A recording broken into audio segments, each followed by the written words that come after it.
Hi again, everyone. This is Ted Shaffron, founder and president of Connectability, and today I want to talk to you about how to keep your online banking safe.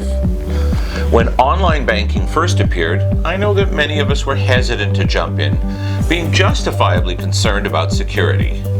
But eventually most of us accepted that it was pretty safe, and since then, online banking has become the most common way for businesses to make deposits, transfer funds, pay bills, and review their transactions. It sure beats standing in line at the bank. Unfortunately, however, online banking is not risk-free. Sure, there are lots of benefits, but in order to use it effectively, you need to understand the risks. One wrong move could expose your banking information to a cybercriminal with no scruples. So here are 6 best practices for online banking that you can use to reduce your chances of a breach. These tips and tricks will go a long way towards securing your financial data. So let's get started. Number 1, and this is a big one, never do online banking on a public Wi-Fi network. It's incredibly easy for a hacker to camp out at Starbucks with a portable router tucked into their backpack, to name their private Wi-Fi network Starbucks, and then wait for people to connect. And once you connect to their pirate network, well, you might still have internet connectivity, but they can see and record everything you do. Number 2, never share your PIN number or password with anyone. Now that might seem obvious, but you'd be amazed how many people share that kind of information with friends and family. You never know who will use your passwords, so avoid sharing that information at all costs. Number 3, change your banking password regularly and use a complex password. Now this is something I've talked about before, but it's so important that it bears regular repetition. Make sure you change your banking password every 60 to 90 days, and some experts even recommend changing them every 30 days. And when you create a new password, make sure it's relatively long, at least 10 characters. Make sure it contains a mix of letters and numbers, capitals, and lowercase letters.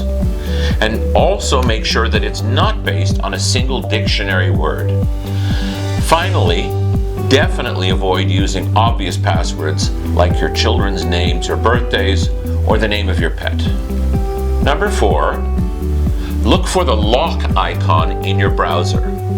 Before you enter any personal information on a website, look at the browser for a lock icon.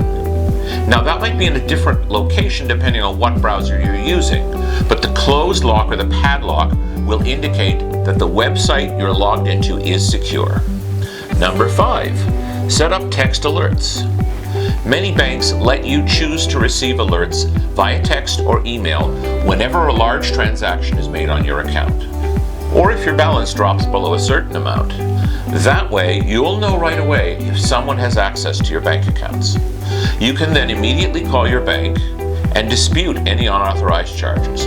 And finally, number 6, if anything doesn't seem right, contact your bank immediately. Check your statement regularly and review your transactions online. If you see transactions you don't recognize, contact your bank right away. Being mindful of your transaction history is one of your best defenses against cybercrime.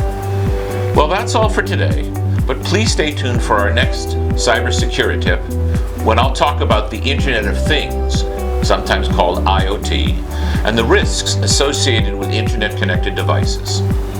And if you have any questions about the content that I covered today, or you just want to discuss cybersecurity in general, please feel free to check out our website or give us a call. And if you liked what you heard, please don't forget to like this video and subscribe to our YouTube channel. And as always, we are dedicated to your success.